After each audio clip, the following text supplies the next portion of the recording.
All right, guys, what's up? Welcome back to Average Takes. Welcome back. This is Average Takes.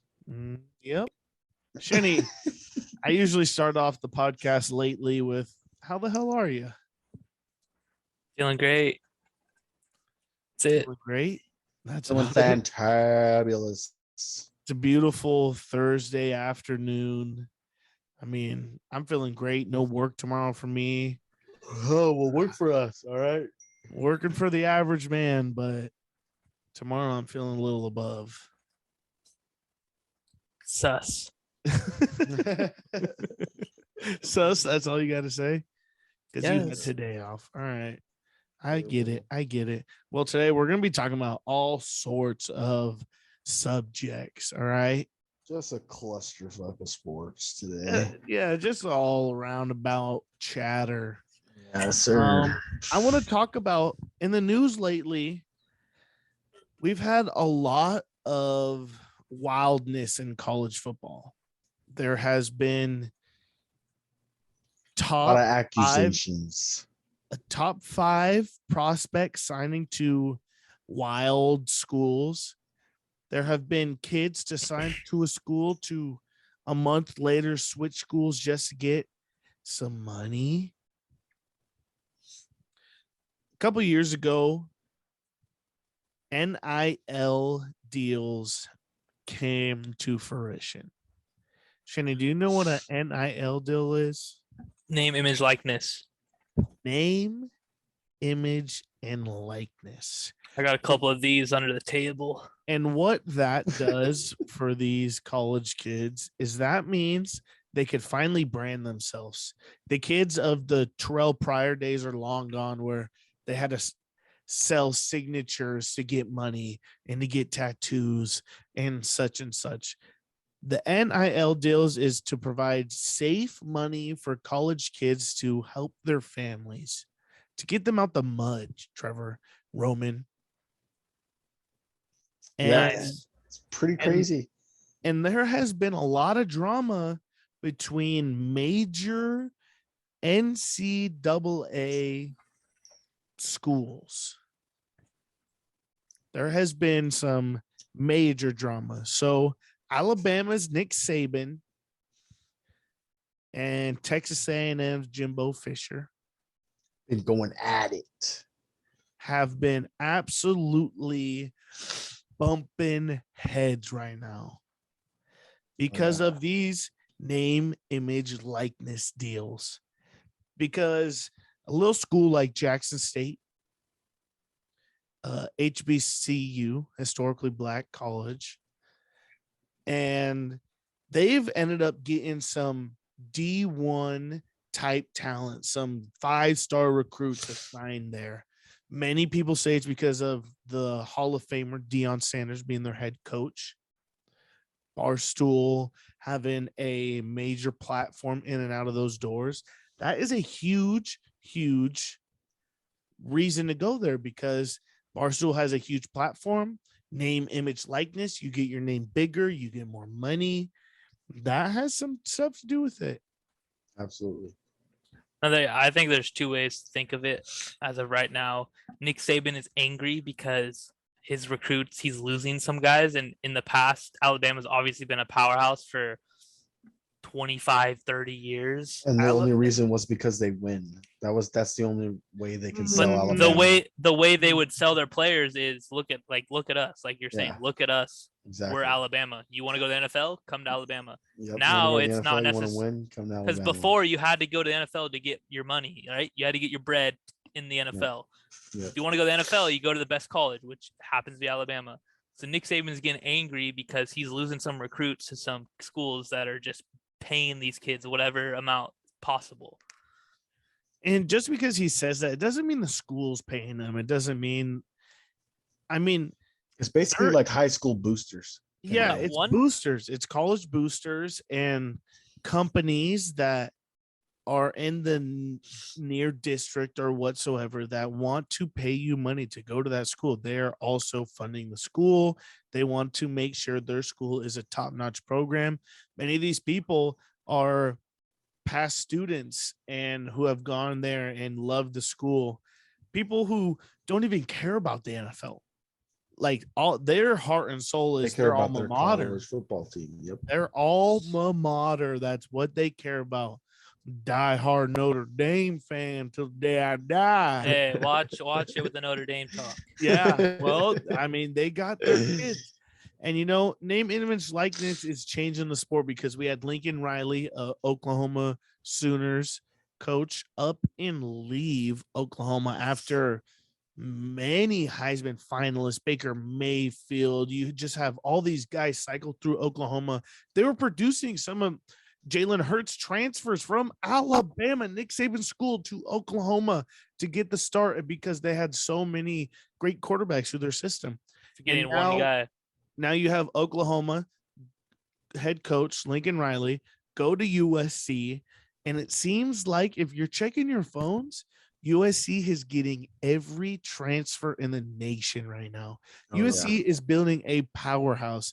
They had the Reggie Bush. They got suspended from college playoffs. They couldn't make it for like 5 years, whatever. They went through transformation. Sam Darnold, a lot of dark years after Sam Darnold. Now you have one of the top coaches of the nation, Lincoln Riley, who had NFL jobs. Lincoln Riley come to USC, and you got every kid transferring in because what? Los Angeles is going to pay them a money pit. Money. LA is the money maker. So that's why these schools like Alabama, would you rather live in Los Angeles, California, or go live in Alabama? Tuscaloosa, Alabama. Tuscaloosa, Alabama. Trevor, I'm picking the water. Trevor, if I gave you an option, would you rather leave LA and go live in Tuscaloosa, Alabama? Or stay right where you're at? You'd stay where you're at. I'll answer the question. No comment. Yeah, because you're not going to leave Los Angeles, California on one hand, because the weather's beautiful year round. Doesn't matter. Hoodie year round if you wanted to. See people do it. To go to Alabama, Tuscaloosa. No. Yeah. Nick Saban, your team has been awesome for years. I'm going to chase the money. If LA's paying me, if Florida's paying me, Jackson State, if Barstool's going to give me $1 million, quote unquote, which I don't believe that they gave the number one prospect $1 million. I mean, national NIL deal. Yeah, somebody helped, but I don't know about what Nick Saban's saying is true. I am all for these rumors though, because the drama is what makes college football so good. I don't remember the one kid's name, but he was like the number one ranked quarterback in the like freshman class, got the biggest NIL deal that they had created, and then now he transferred. He bounced. He's out. I don't remember his name, but that's one of the things. So he's going to get another NIL deal, obviously somewhere else. Double the money. These kids are chasing bags. Good. They should be doing. It's so weird though. NIL. Shenny, I know who you're talking about. Quinn Ewers. Yes, Quinn Ewers. Yes. Yeah, he was the number one quarterback in the nation or something. And didn't he go to Ohio State or committed to Ohio State and then transfers after he gets his NIL deal or whatever? Yeah. Exactly. Something like that. He goes to he's at Texas though. He's gonna be Texas Longhorn. Yeah. But he was not originated at Texas. Where'd he commit to? I think Bob was right. Ohio State. I think it was one of the big schools. It was Ohio State or I can't remember. And he got an NIL deal there and then he left, or he left because of the NIL? No, he got one, left, but he got like the biggest one, and he was like 14. He committed to Ohio State, got a huge NIL deal, and after he got paid, he transferred, and now he's on Texas Longhorns. Wow, that's crazy. Yeah, like talk about chasing a bag. Like you got the bag, you left. I think next year he's gonna do it again. Makes the drama. So I was having a couple drinks at the bar one night, and I was talking to a young fella, and he said to me. He was talking to me about his girlfriend and her liking drama shows, the Jersey Shores and all those Real drama Housewives. shows, the Real Housewives. And he goes, you know what? The trade deadline, the free agency, the drama behind that is just like those shows. That's what pulls us in, is because we have those guys, the Kyrie Irvings who skip out practice and we get to hear about it and talk about it. That is what pulls us into sports. This NIL deal stuff is pulling so many people into college football and going, well, this young man is transferring because he got a check. And that's bringing so much light into other sports. Like, there's a reason guys like sports, is because it's manly drama. Yep. Your girlfriend might like the Real Housewives of the NBA or whatnot, but we like the NBA. we like the drama of those sports more than we sometimes like the sport. Yeah, absolutely. Some people. I mean, yes and no, but that's the reason I like all this stuff. Is I'm talking about Quint Errors when he's a freaking freshman. I'll never I don't hear think of I'd it. ever talk about freshmen in college in my entire life. You probably have. I don't know. On this podcast, I don't know. I don't know either. But the college scene is going to be crazy. A lot of different teams are going to be good. Nick Saban's about to get knocked off the top, and it's going to be interesting for sure. No matter how much NIL drama comes, do you think he's NFL's really getting king. knocked off the top? No. I mean, it sounds like he's complaining and not confident in what his teams are doing right now. His office. To me there feels no reason to complain if I'm Nick Saban. Exactly. Do you want me to give you a big brain move right now? This is my big brain move. Nick Saban is complaining today for when he loses in the 7 months from now. Absolutely. This is big brain move now. He's going to be like, it all spans back to. Remember when I told you spring ball? All spans back to May when I was talking about the NIL deals. It's just crazy. Yes. These kids don't want to come to Alabama anymore. Big brain. I don't know what's going on. Nick Saban is setting up his future loss. Yeah. That's big brain move. Absolutely. That's that's my best take I can give you out of this. Because I don't think Jimbo Fisher's right. I don't think Nick Saban's right. I don't think the NIL deals are right either. At all, yeah. Whoever has the most money. Because honestly, like, going back to the draft, how many kids did you see crying at the draft? How many kids was this like, I get to save my family type NFL draft? There wasn't many. I saw a couple kids cry. Don't get me wrong. I won't take away from the NFL prospects and those kids.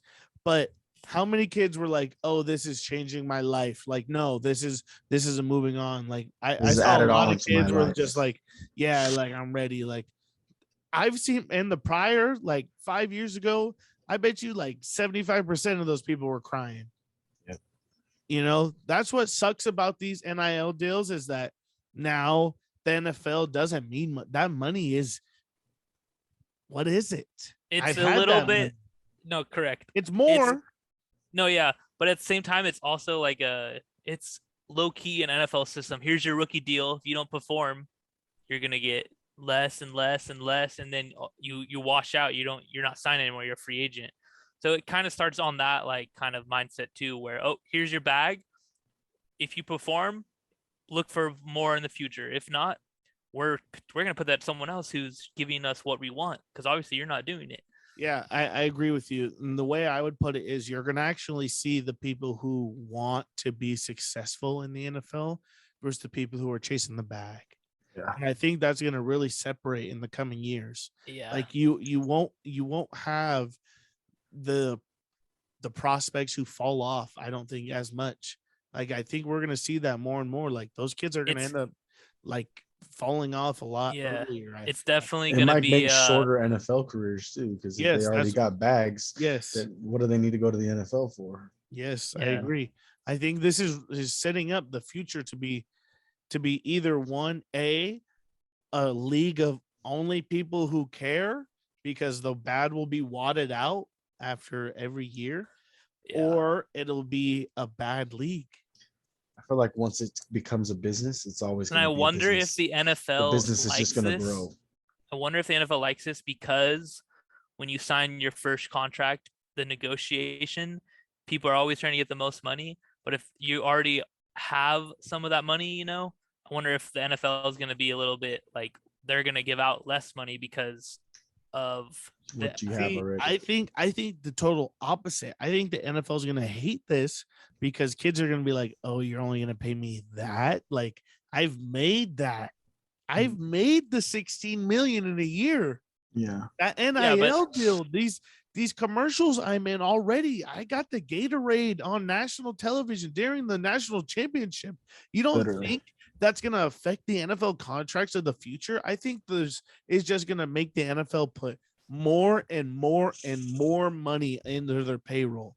I think this is honestly, if I were to give you my NFL aspect, I think this is going to hurt the league. If I was to give you my college aspect, I'm going to tell you that more teams are going to be better now. I don't think it's just going to be the Alabamas, Ohio States, and the Clemson. yeah, that Like it part's has probably been the true. last 15 years. Yeah, that part's true. But I think there's going to be a wider range of colleges because of broad deals in their like areas.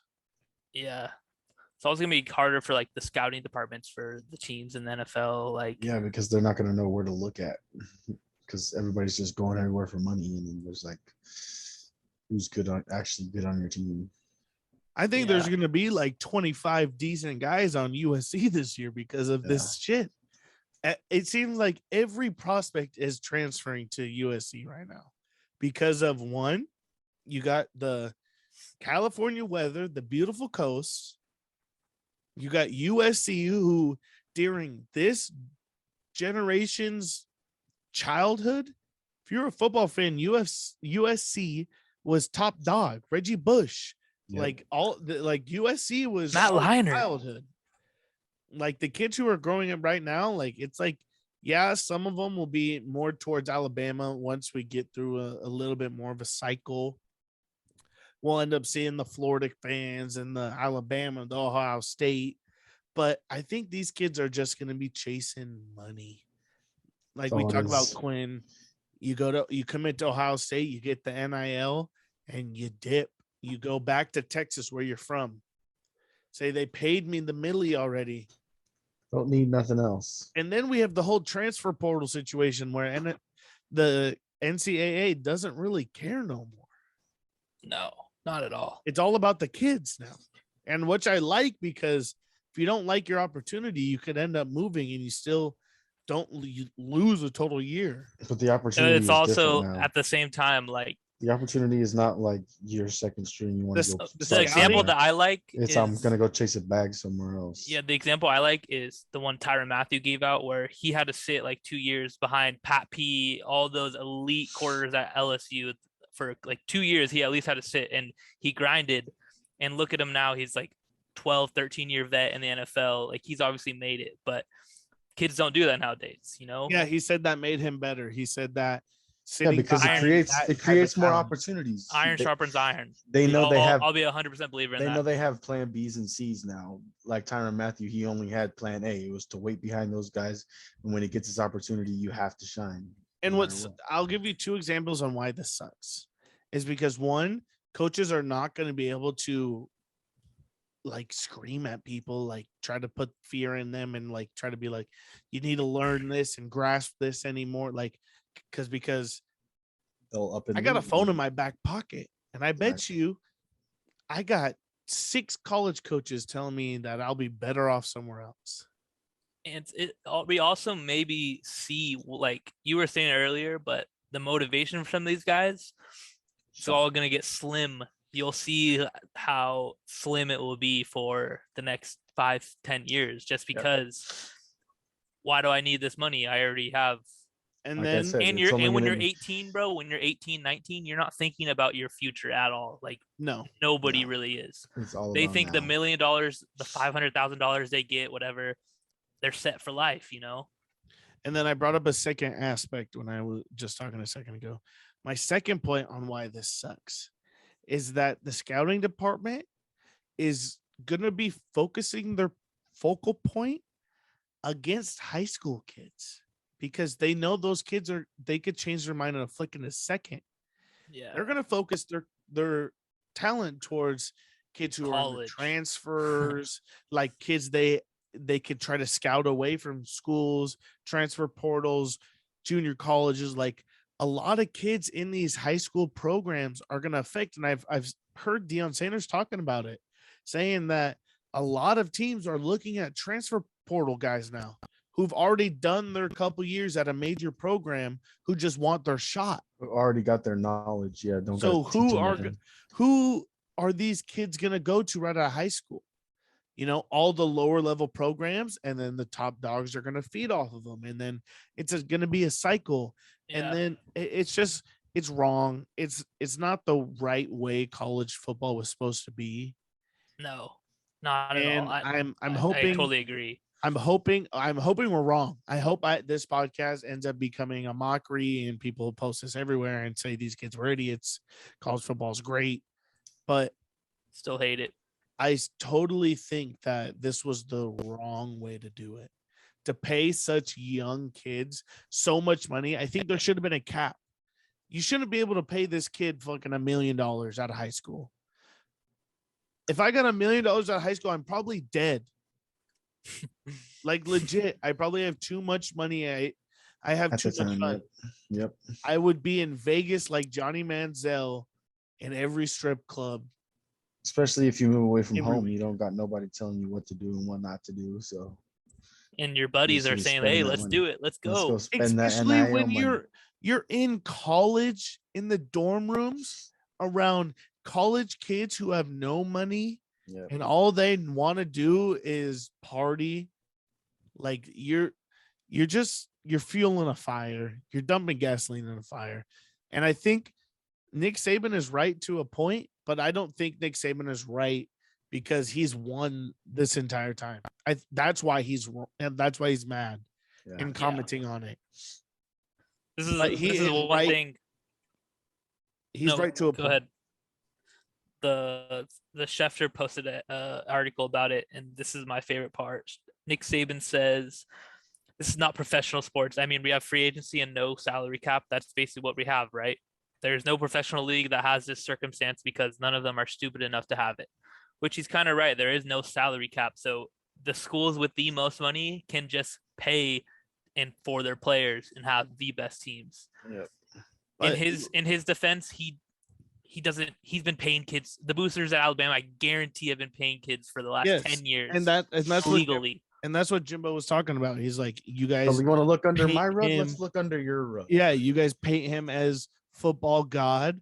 Well, God has a couple caskets hidden under the rug. Yeah. Because there's no way you couldn't have killed someone to become a leader like that.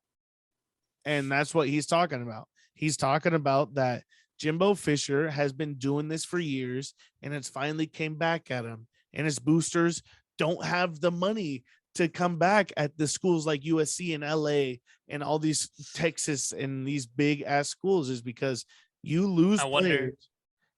I wonder what Tuscaloosa, Alabama's like net worth is in like. Yeah, what are you gonna pay a kid that LA can't? Yeah. I really Los Angeles has so many avenues of money and just like commercials and podcasts, and it's the whole scenery. It's Hollywood. Yeah, like it's hard to fight in Tuscaloosa, Alabama, to try to talk a kid to go to Alabama. You know, you can't do it to try to beat over Los Angeles. Are you for real with me right now? Say, I'm gonna kudos to those kids that do, because I honestly believe Nick Saban, with even whatever the bullshit, Alabama's program is top notch in the country. You will be a better football player coming out of there than when you arrived. Yeah, but only because the top recruits go there, and so it's high talent football. If they're not getting all the top recruits, then it's not high talent football. They're not going to win anymore. Nobody wants to go to Tuscaloosa. Yes and no. I still think coaching has a really big factor in college football. Huge. And what Nick Saban's like pull is in the NFL, like Bill Belichick and him have straight conversations.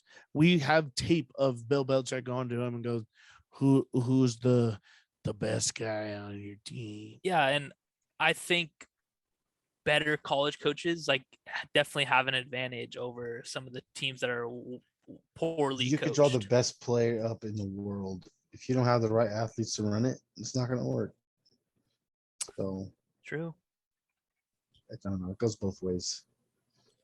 There's a lot of gray area in this whole NIL stuff. Yeah.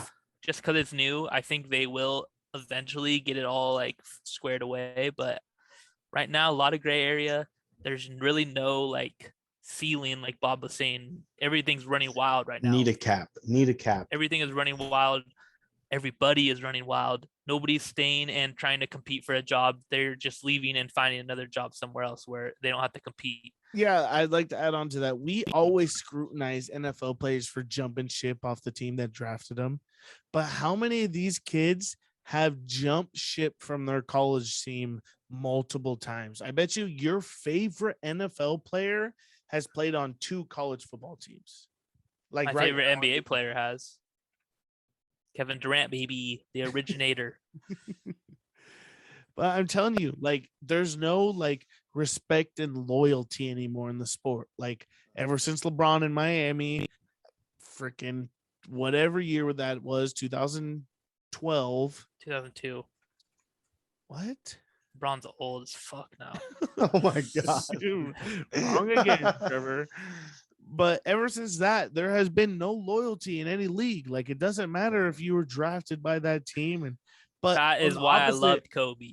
But the opposite is there's also no loyalty in a team aspect. Like, you always have these old players of teams coming out and being like, they offered me like half of what I made the next year. Like, yeah. I couldn't have stayed like on any principle. Bobby Wagner, for example, he's like, the Seahawks gave me vet min, and I was like, shit. I literally shit on the contract and gave it back to him. Yeah. Told it Pete Carroll to fuck off. And what does he do? Sign with his division rival, Super Bowl champions.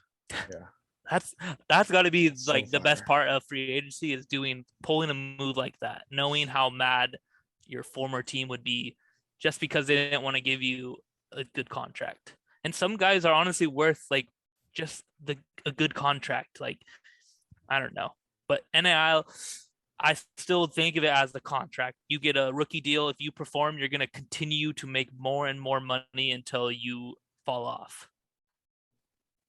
That's how I think it's going to be. Professional sports is not going to be the goal anymore. It's just going to be 4 years in high school and I'm set. 4 years in college and I'm set. Yeah. Hey, not even 4 or 3. Those guys. Yeah, basically. If you're making the money to set yourself up for life in college, kudos to you, man. And we'll see, like, not a big school guy, but how many of these kids are gonna finish school, like schooling, like getting academics wise? That's what a college athlete, a student athlete. So what the NCAA is all about. That's what they've been about the last 20 years. Oh, student first before athlete. You need to get your grades in. These kids are you need to get your grades good so then you can go to the NFL, so then you can get your bag. But if you're getting your bag 4 years prior to that, then we'll see what the fuck happens. See what happens. I don't think I've ever really seen like a major college have like a kid be ineligible. I don't think I've ever heard of a kid missing a game. I don't think like it's a major possible. Prospect of like an NFL talented. Is it kid. possible to be ineligible at the college level? Yeah, it is possible. You still have to maintain a certain grade level. I went to Grossmont. I didn't show up to class the whole year, and I was on the team the whole year. Your freshman year, you're allowed to. Your sophomore year, you have to have. Okay. Makes sense. Yeah. All right. Well, 3 home runs. That is enough for this NIL deal in college football. I'm excited for this college football year, just like I'm excited for the NFL. There's been so many wild moves. So much talk about it. So much talk. And hold on. I want to add one more point. What do you guys think about how the chemistry on teams will be when one dude's making $700,000 and your O lineman's getting lunch? That's his NIL deal. No, you're definitely right on that too. People are gonna start Quarterbacks having making egos. 1 million. Yeah. Offensive lineman has a Jersey Mike steal. It's gonna Yeah, affect the player honestly. coach role too. It's gonna be like you, just like Bob said, if the coaches can't yell at the kids anymore, they're just gonna up and leave because I can go get money and other stuff at other schools. Deion Sanders came out and said that there's a real problem now because there's going to be college football players making more money And the than coaches. the coaches are on their teams. Fuck. That's a problem. That's a Because problem. you could little boy your coach. You could be like, Coach, just took home more money than you made all year, dog. Then you made your whole life. You're a graduated assistant working here for free. Ha. Yeah, I just took home and a you know million. I'm a freshman about and I got more money. 20% of those kids are hella disrespectful too. Exactly. Their ego's gonna come into play. They're gonna be like, I don't need this. That's what makes me pissed off at Nick Saban, because a year ago he was pumping at the NIL deals. Oh, Bryce Young made 7 digits before he even practiced one day. Like, dog, you are a part of this. You hyped that up in the news. You came out and said that in front of every reporter that your next quarterback is making $1 million before he had one day at practice. He enrolled at the school and made $1 million. This is your fault too. That's bullshit. All right, let's get to the NBA playoffs. NBA playoffs.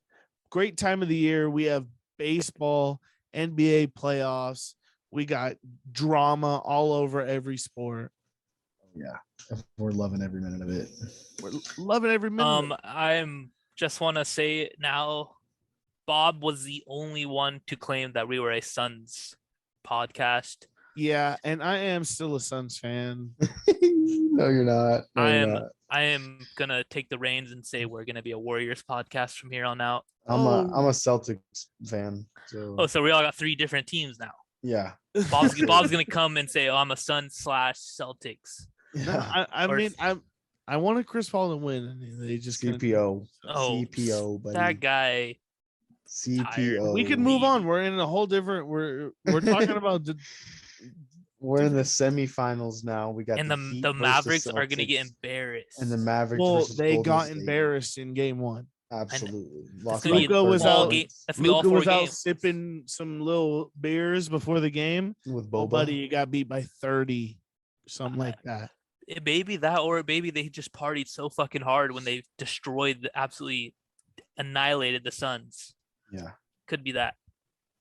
And they were still hungover from the flight, jet lag, all of that combined. Well, who knows? Luka fought hard in the last series. So it's just crazy that basketball is one of those sports where you saw what Luka did to the Suns on whatever day that was, and then he comes out first day and just goose egg, like, terrible. He had 20 points. As far as this game of runs, 20. I think he had 45 against the Suns, game 7. Okay, well, the Warriors' leading scorer had 21 points, so. But the Warriors had it was the rest of the Mavs team didn't show up. All right, you can't just blame this. Luka's not a one-name band. Luka's the best. He's the only person I know on the Mavericks. He is the only person I know on the Mavericks. One team. He's a one-man team. It seems like that, yes. You're gonna tell me Randy Bullock's gonna put up 30 again? You're gonna tell me, Spencer that guy. Dinwiddie. You're gonna tell me he's gonna put up 30 again? Yeah, he put up 17. But I like Spencer Dinwiddie. Did you see he makes $1 if the Mavs win the NBA Finals? His bonus, $1. his finals bonus is $1 American dollar. No way, dude. That's crazy. Dog, I don't know. His agent negotiated. Ask him. They're just talking about it. Mark Cuban is a finesser. He's also your NBA. Got to read the fine print. No, your finals bonus is $1. No. You're signing it like $1 million if I win the finals. If you read this packet, then you know. They say, you're getting $750,000. Well, good thing they won't want to worry about it. I don't think they're gonna win the finals anyway. Yeah, no. The real series to talk about is Celtics Heat. Yeah, but Heat are getting crushed right now by 30. Yeah, it'll be 1-1 after this podcast is finished. Series tied up at 1. But who knows? He could step on their necks. The I Heat are like also the Celtics though. Yeah, no, I really like the Celtics, and I've never really been a big Celtics person or Al even a big Horford Boston played fan. tonight. Yeah, but And Game- they are winning by 30. Game 1, Celtics were hot first half, and the Heat came back, and Jimmy Butler scored 40 and stomped on their necks. Yeah, So that could the happen Heat, right now. The That could Heat happen are right now weird again. because I feel like I never hear about them. Eastern Conference Finals, anything happens in the playoffs in any sport. We know this. Exactly. Jimmy Butler put up 40. Jimmy Butler, but the Heat have a lot of shooters like Duncan Robinson, Tyler Hero. They can all shoot lights out. So you add all that together, they're a great team. Like it's Plus hard to defend. Bam Adebayo, they got good inside. He's a good rebounder, can score a lot of points. So if you're trying to stretch out a defense with all those shooters, and then you bring Bam in the mix, it's just easy bounce pass inside. But the Celtics do look a lot better than them just overall. Jason Tatum has, since I last seen him play, he's stepped it up a whole lot. He looks super good. Not Marcus just Smart's Tatum. really well. Yes, I was going to say Marcus Smart. Marcus Smart has Marcus Smart, Al Horford, 21 and big 10 in this series. I 21 and 10 remember assists. Marcus Smart at Oklahoma State. Bro, in I used to March Madness. I don't know Yes. why I remember him. That's what's weird about my brain is I remember these weird ass guys who he's No, not an NBA for some star. reason, I remember that too because I would wake up early before school and turn on ESPN, and he was playing at Oklahoma, and you would always see his tats on the freaking back of his arms when he's just driving in. I always good. remember his threes, threes on the like freaking. Maybe that's what it was. I don't know, but I know what remember it was. Marcus Smart in March Madness playing college. But yeah, the Celtics, they just got kind of a solid group of team. Like they just got a solid team. Might be the Celtics year. Might be. Yeah, I'm really enjoying this comeback from the Warriors. I've always been a low-key Warriors like fan. Clay coming back. They got kind of a reinvented with Jordan Poole and what's his name? James Wiseman. Like they've drafted really well. They've made some great moves. Yes. Clay's back. Clay's healthy. Game 6 Clay, Tyson, Jordan. Anybody but the Warriors. Game at 6. This point. I Anybody love but the Warriors at this point. That's gonna be great. That dynasty is gonna be insane. 4 rings in like 7 years. Bro, you could come back and win one without KD. That'd be wild. That just That'd be shows you how wild. good Steph Clay. Curry is. Yeah, Steph and Clay. Bro. it's gonna be Boston and the Warriors. People have been And saying, Draymond. like- Everyone forgets about Yeah, Draymond, yes, dog. yes. Draymond has goes been and runs to playing his little podcast after the crazy. game and goes and talks shit, but everyone forgets about Lil Draymond. Yeah. That dynasty right there, Steph, Clay, and Draymond is gonna go down. If they win it this year, that might be the best three-peat. The best 3. Well, and they have like a lottery pick last year, 2 years ago. They That's were what like a top Wiseman 3 was. pick. That's what James Wiseman was their like top pick. Yeah, because Steph didn't play that year, right? Or Yes, was it Steph was just- hurt, Yeah. was and hurt. Clay was hurt. Yeah. So hey, I love that comeback story where it just shows you we are the motherfucking best. Yes, like LeBron, you didn't make playoffs 2 years in a row. That's terrible. What? Terrible. I mean, I know, Don't I get me understand started it's on the year, I Lakers. understand it's year 17 LeBron, but you got Steph and Clay in their 30s now coming back to win. Draymond in his 30s coming back to win another one. Kevin Durant, you got knocked out first round. Smell ya. Kyrie Irving, smell ya. Kyrie Irving, James Harden. Smell Who? ya. Ben Your own Simmons, you gonna teammate was play, talking buddy? shit about you after the game. Russell Westbrook, smell ya. All these stars. On All these the teams. guys who you seen in the playoffs 5 years ago are already gone. Besides Who's left? Stephen Curry. and Clay. Game 6 Clay. I want to see it. Do not let me see it. I want to see it bad. I'm hype on that. And then you have the Celtics who rebuilt around the Nets picks. No one really remembers draft picks. All right, I'm gonna refresh your mind. A couple years ago, I'm gonna say about 10 at this point. Celtics and the Nets made a trade. Paul Pierce, Kevin Garnett, and Jason Terry to the Nets for a whole lot of picks.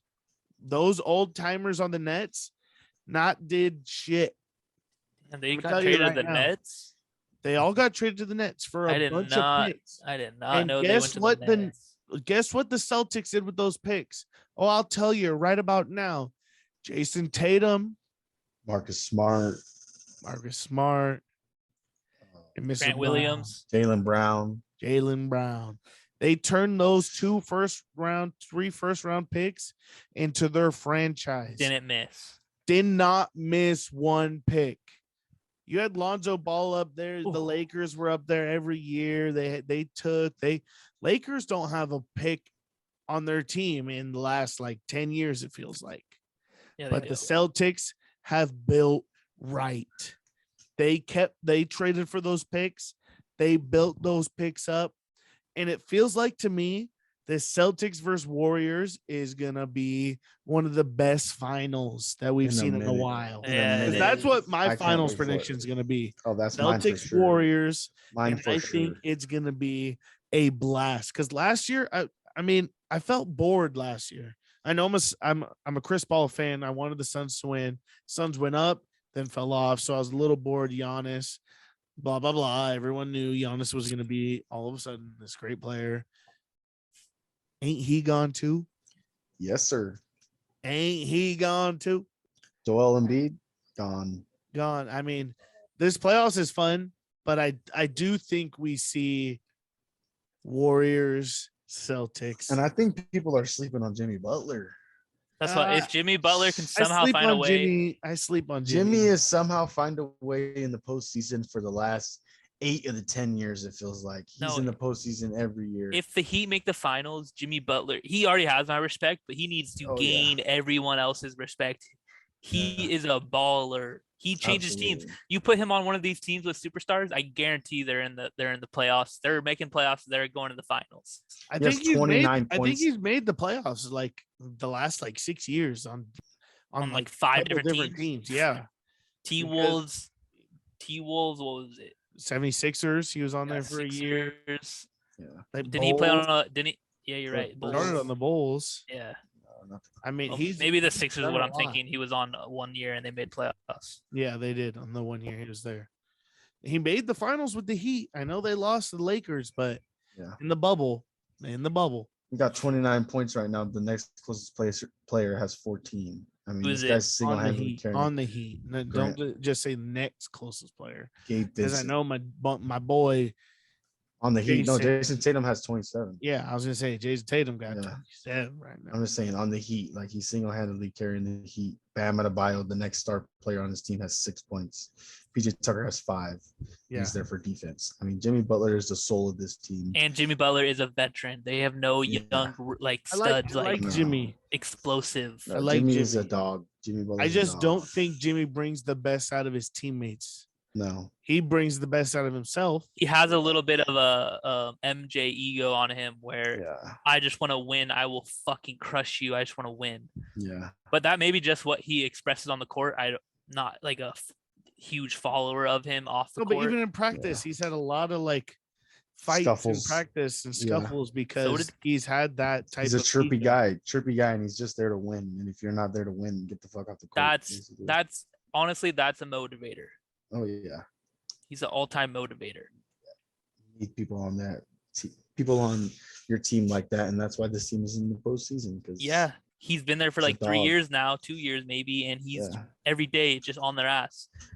Look, you need to do this. He knows how to win. People don't think he knows how to win. Yes. All right, let's get all of our predictions right now. Basketball is. I'm agreeing. I think it's Celtics Warriors easy, and I think Warriors win in 6. Absolutely. Oh, you say Warriors in 6? Yes. Roman, what do you say? I think it goes to 7 Celtics. I got Celtics in 6.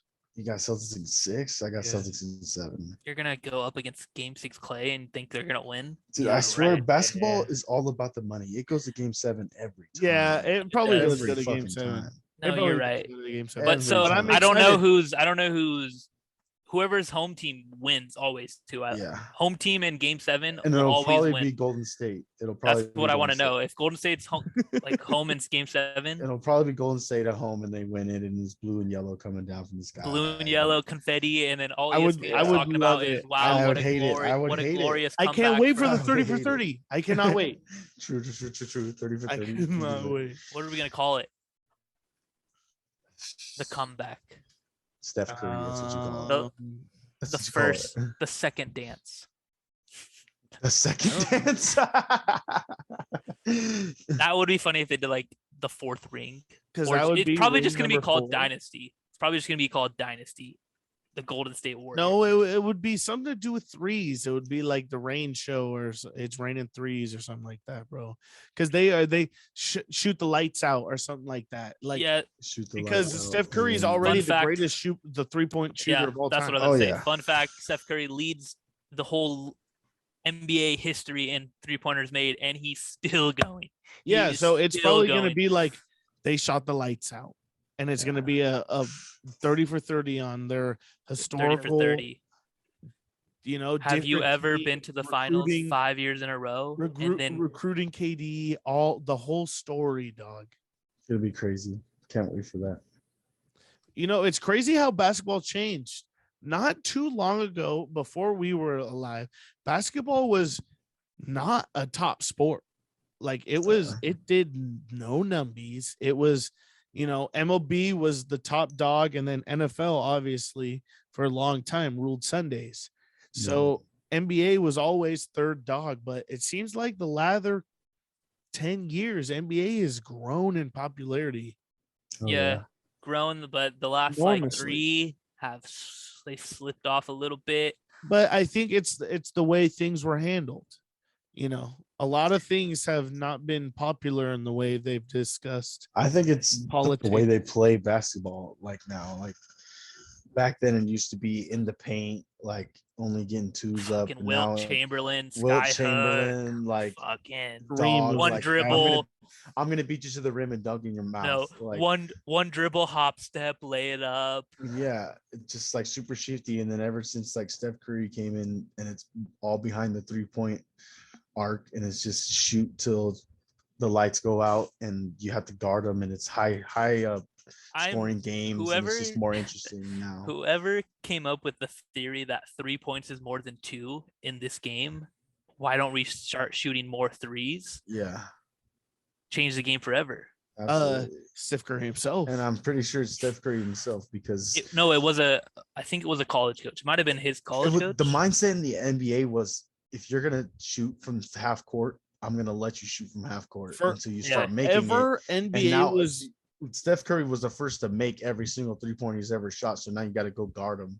yeah. But it was also dominated by 7'3", 290-pound. It was forever. Monster. The sport was forever take the correct shot. So percentages were a huge thing in the sport. Was like, okay, a 2-point shot, a pull-up jumper is going to hit way more of the time than a 3-point shot, until these all of a sudden shooters started coming in the game and shooting the lights out. The Ray Allens of the league, like all these Reggie Millers of the league started coming into the league the last 20 years. It's changed enormously. It has. And then Steph Curry has came in and been able to shoot from the logo, and it's changed basketball even more from the 3-pointer. It's been pull up whenever you just feel like it, basically. And so that's why we see crazy NBA, and that's why a lot of people fall off, is because it's not the plays and everything. We're not setting up pick and rolls in that style. But it's high scoring. I feel like everybody loves a high scoring game. Yeah, because of threes more than a 2. That's why the Chris Pauls of the league don't win no more, is because he's a pick and roll. He's an assist, dump off, or shoot the mid-range guy. The last 10 years, for sure, it's been pull-up jumper, 3-pointer, splash in your face. Absolutely. In your face, and I'm letting you know that I made that in your face, buddy. And now centers are starting to be able to shoot threes like John. Anybody can shoot in this league. Anybody can shoot in this league now, and it's just you fun have to watch. to be able to shoot. You can't play in the league unless you can shoot. Facts. Even if you're just a ferocious rebounder, Still I'm gotta be tired able of to hit I'm tired of a seeing pull-up the jumper every box now and scores then. with 4 points, 13 rebounds, 3 assists for these big guys. Yeah, but I mean, it's good. It's obviously working because you get the rebound, kick it out to one of your shooters, and you're draining. You know, it's not But get a rebound and put it right back up like it yeah, used to be. It's rebound true. and look for an outlet. You know, But most of those guys, like the centers at least, they're not that good at passing, no, like handling the ball and stuff. No. Except Jokic. Jokic is a stud at everything. Passing, shooting. Yeah, He's a but big man he right is there, a too. he is a product of the last 10 years of basketball. Yes. Which look at the type of guys you get now. Kevin Durant, him, Joel Embiid, these big guys. These I'll big even put guys that LeBron can in there. move. LeBron Yeah. is a big ass motherfucker. Yeah, That could do it all. That could dribble, run down the court, full speed, dribble, slam it, or up, pass yeah. off, pull up. Like Mhm. you have people who are too big to be in regular Earth that absolutely kill it in this game because the rim is 10 feet high and you got to jump cars to freaking dunk a ball. Like, yeah, there's a reason this game has changed is because Yeah. there are so much more athletic people in this world than there were It's crazy. 50 years ago. You couldn't find an athletic trainer. That's not a job. Like, yeah, you have the guys who go to the gym and know how to work out, but a speed trainer, it's not a job. Shot. You have a million speed trainers on this earth right now, training kids how the techniques, the elbows, the lock the elbows, the Lock the stride, elbows, the strike into the ground hard yes, on the your toe, plant, the balls the- of your feet. yes, you have those box type jumps. of people Get your knees. You got to sync your body up. that Your train hands- kids. you wanna at go fast, you gotta 5 move your hands years faster. old.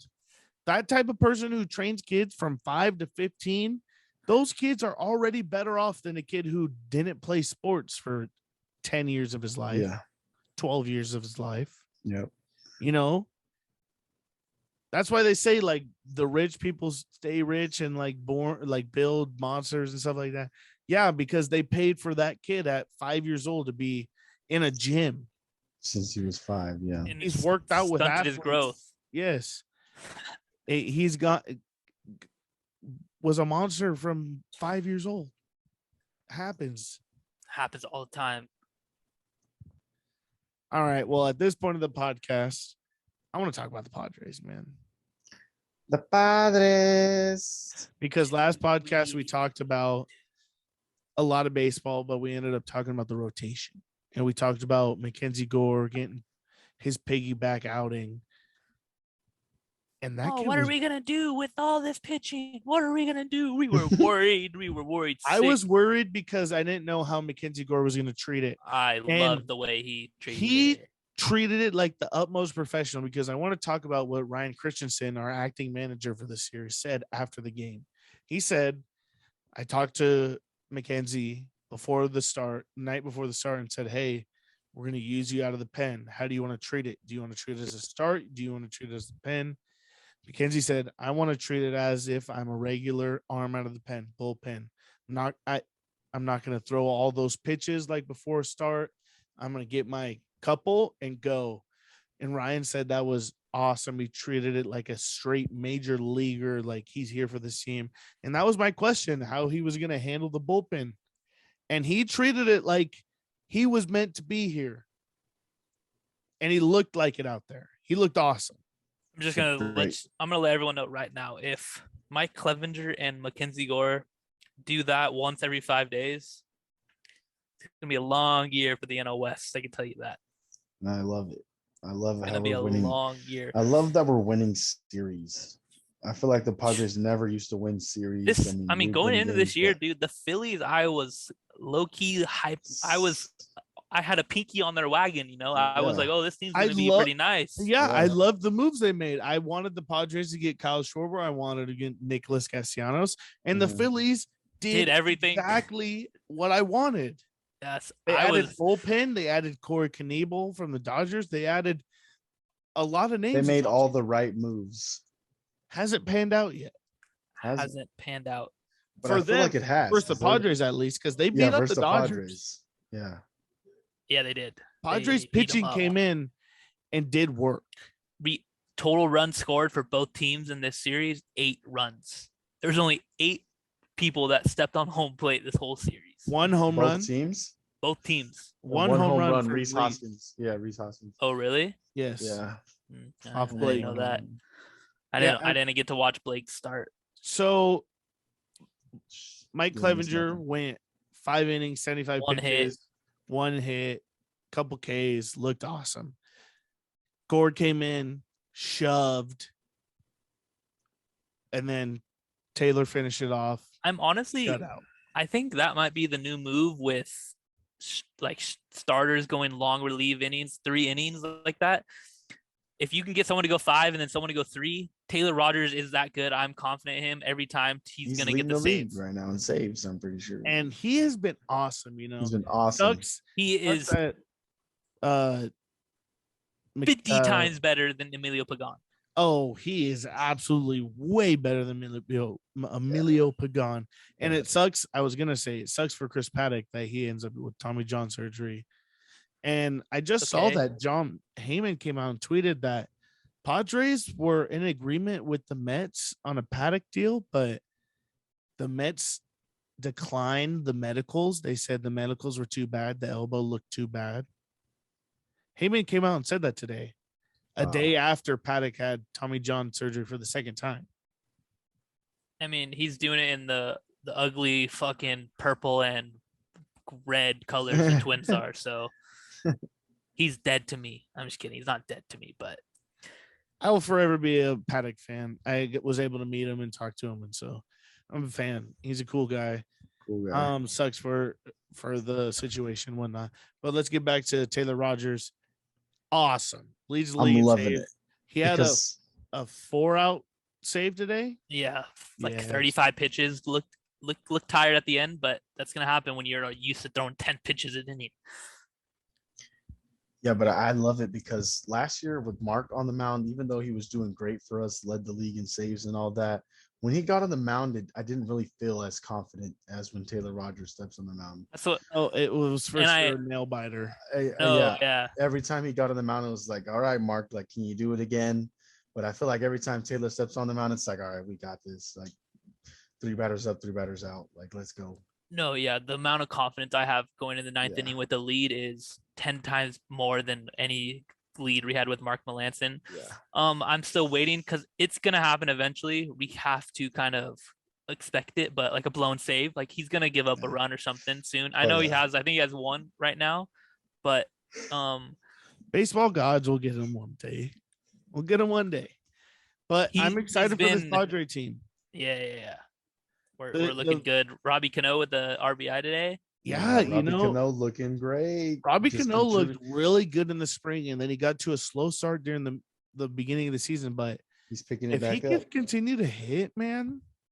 He made a great play today. Just play the diving play. Yeah, I don't know if you guys saw that. That was nasty. Yes. It was nasty, bro. Oh my god! I literally was like, I screamed at work. I was like, "What the fuck?"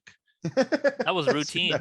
He literally dove, got up, and it looked like he was 25 again. Yeah. It looks like he's excited to be here. He had a couple of hits, RBI. Comfortability. And I can't wait for Tati to get back because they're obviously boys. They probably see each other as like older brother, little brother. Yeah. And they played in that DR league together. So they have experience playing together. And I'm sure they're going to love turning double plays. You have homies in the dugout and it's like a celebration every time you walk in and you do something good, you're going to play good. And I feel like that's what's happening on the Padres when he was on the Mets, I think it was. What was he on? The Mets. Yeah, the Mets. Yeah, he didn't get any of that. He was just he was doing bad, so all of his players didn't like him. Plus the Mets organization had to look at him with like a stink eye because he's coming off a PED scandal where he was out the entire year. So as soon as he walked in that club, everyone was like, "Oh, this guy's here again." Yeah, and the Mets, or at least from my opinion, the Mets, they're strictly about baseball. They just want to win, get their games. The Padres, they fucking love to have fun. Oh, yeah. That's one of the best. It's a real family on the Padres. That's one of the best things that I like about watching this team is, they're going to have fun and they're going to either do it winning games, which they're doing now, or, I mean, you can still have fun losing, but it's very hard to. But when you're winning, you're just gonna.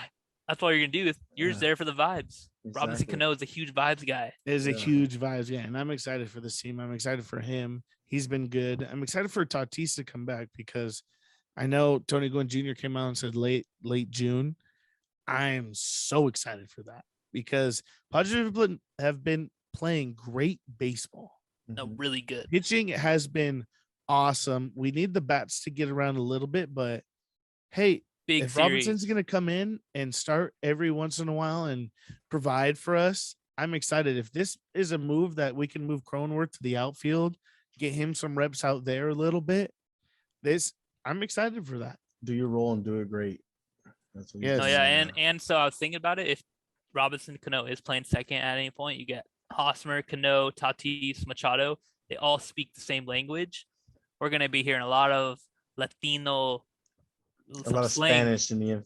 Vamos. A lot of Spanish in the info. I'm gonna be feeling really good about the vibes of our team. Absolutely, I already am feeling it. I'm feeling great right now. I mean, hey, we talked about the road trip of the Padres, the 15 playoff games in 20 days, whatever.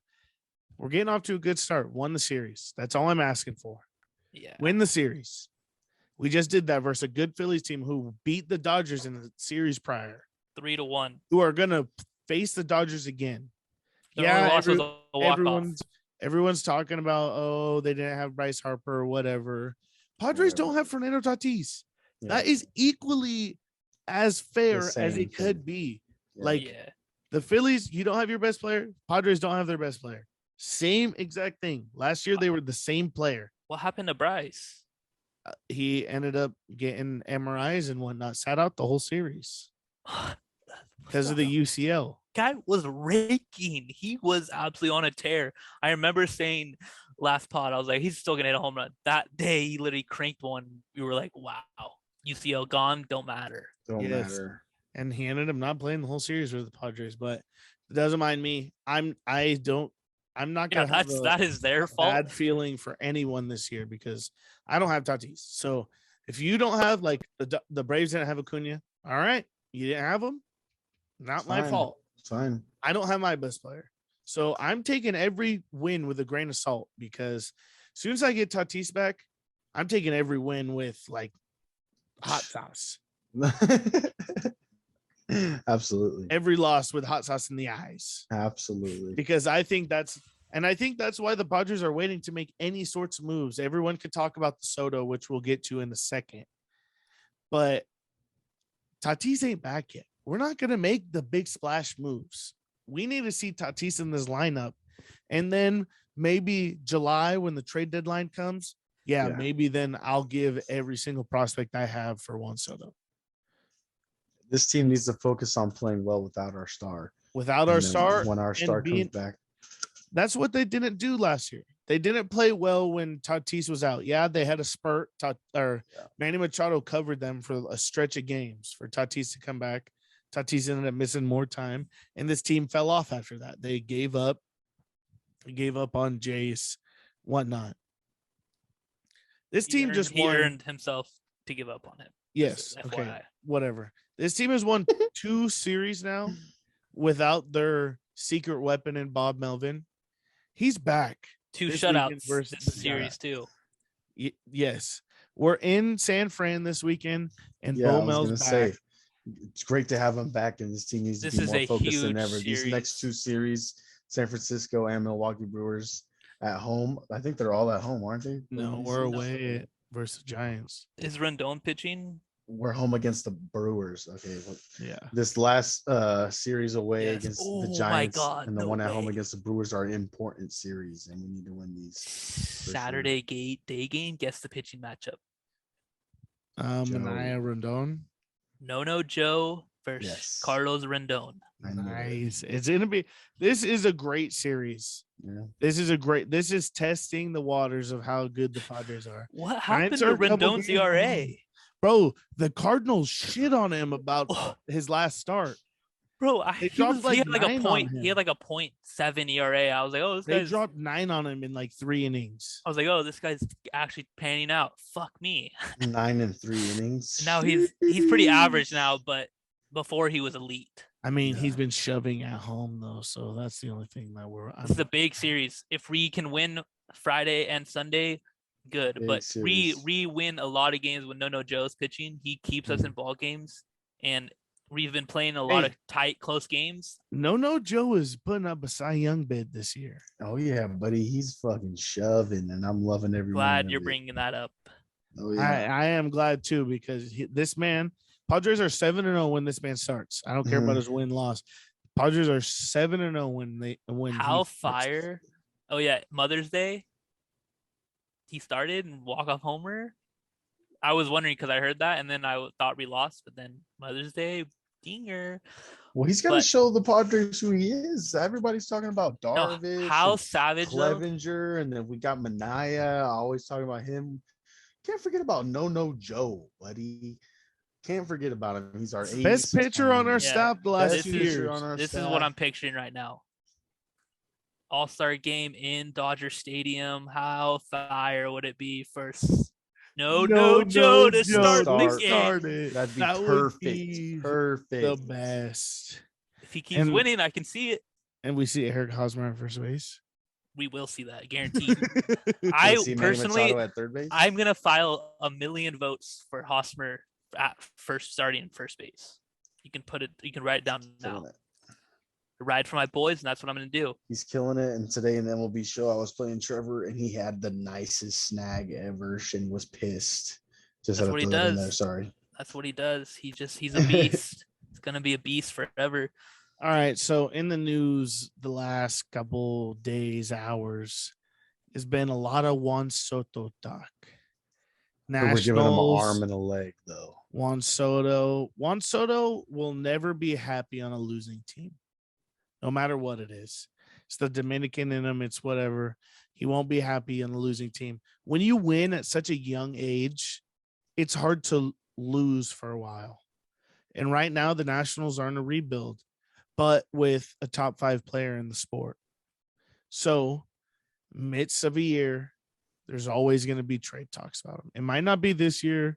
Might be next year, the year after. Free agent next year, isn't he? He's a free agent after the 2024 season. Oh. Started the MLB at 19. So Juan Soto's up for trade. There's a lot of teams interested. Padres were hit on the head.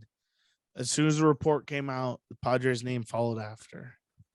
Heard today, before we continue, Soto's agent said rumors are CNN. And I mean, I can understand that because that only makes the pot grow. Yep. He gets that much more money. You only make the pot grow. Yeah, it might be, oh, Soto, you want to trade for him? Well, you can, but he's going to want a deal also. Yeah. He's going to want the super mega extension as well.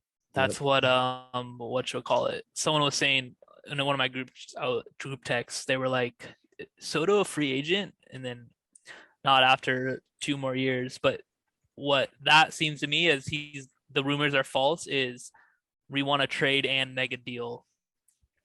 And the Padres don't know if they give a mega deal, but if they can, how about Tatis, Machado, and Soto for 5 years? That would be that'd be nice. That would be a treat. That'd be nice. The top 3. Do you think the Padres do it? I mean, if there's a deal to be made, I know AJ Preller's in the deal. It's an arm and a leg, though. AJ, I think it's going to be a lot. I also think it's going to be a lot more than what we are assuming. Oh yeah, and I also think AJ Preller's been tied to every name that's been moved in the past 2 years. That I definitely think the Padres are snooping.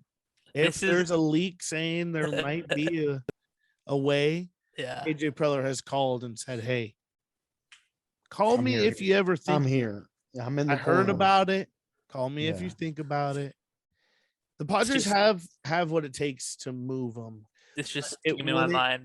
It wouldn't make me happy of what we give up. I do not want to give up Mackenzie Gore, and that Mackenzie Gore probably gets you Juan Soto. Whatever way you build the deal. After his performance this year, his stock has definitely increased. Yeah.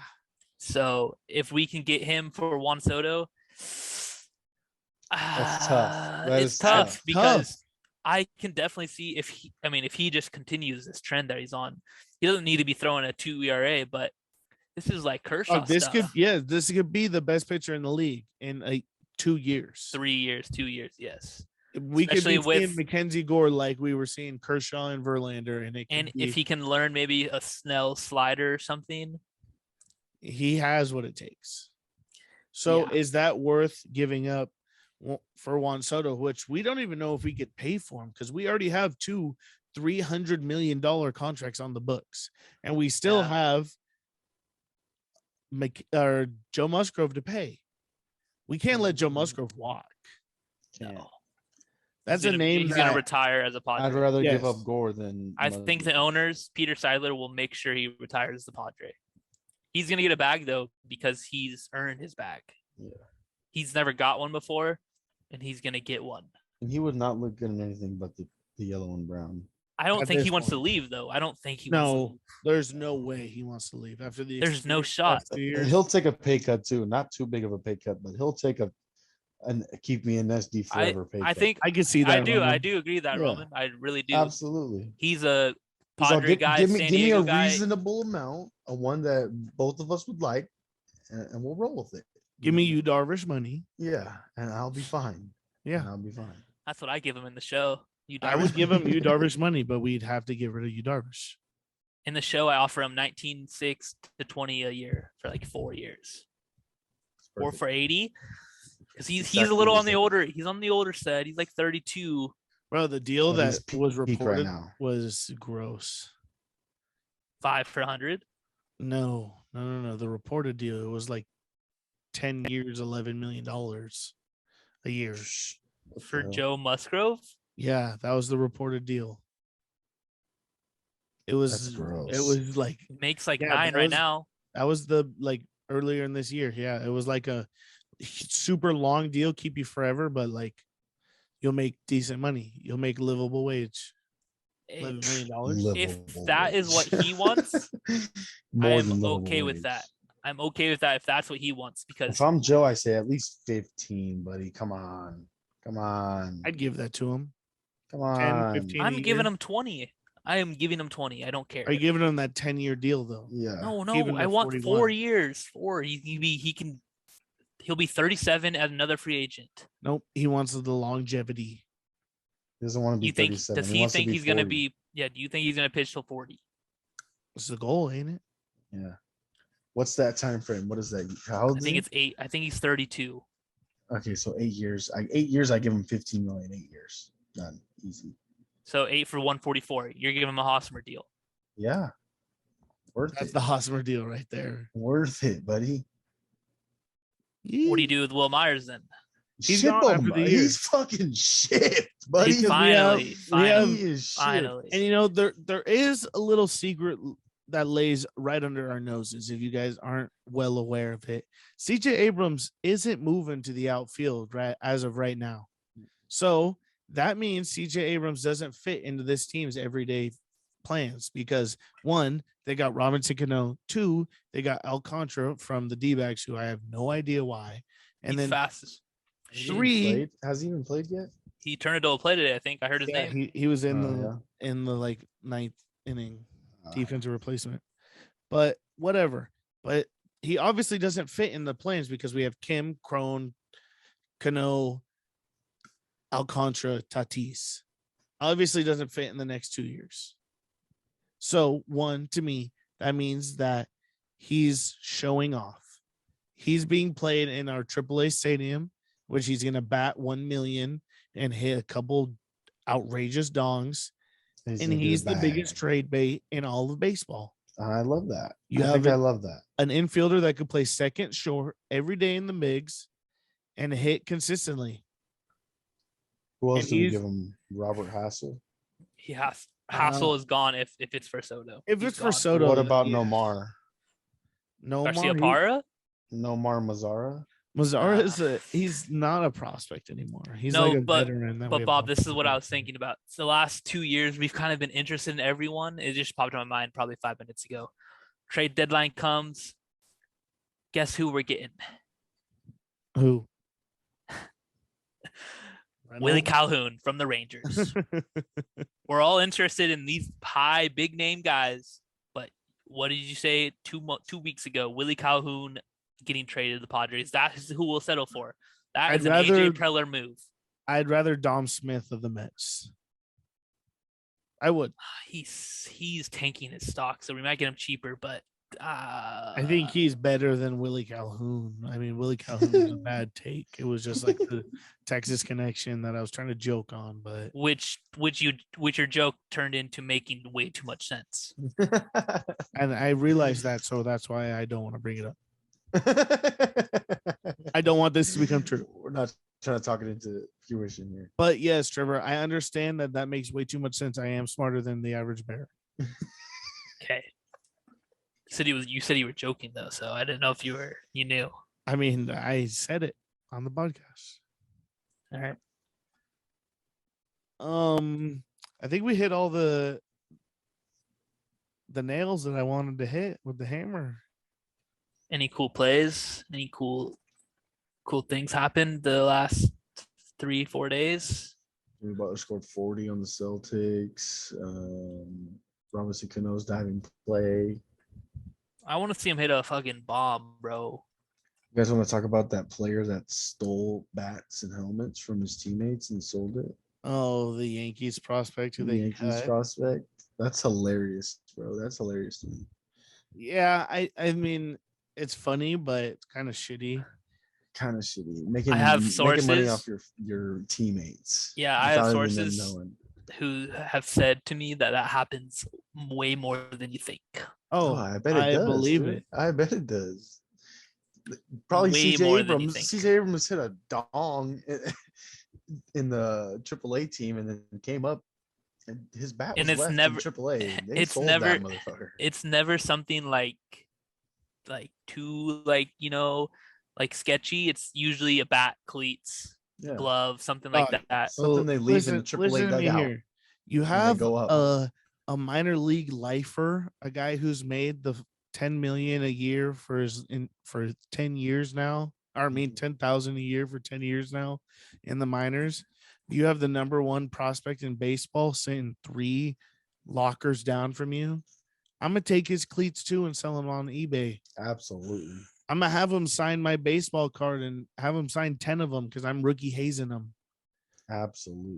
I'm trying to get mine, dog. There's guys who make no money who play in the minors forever. Veteran Yaz right now. I don't think that guy was one of those. Yaz on the Giants right now played like 900 minor league games before he made his major league debut.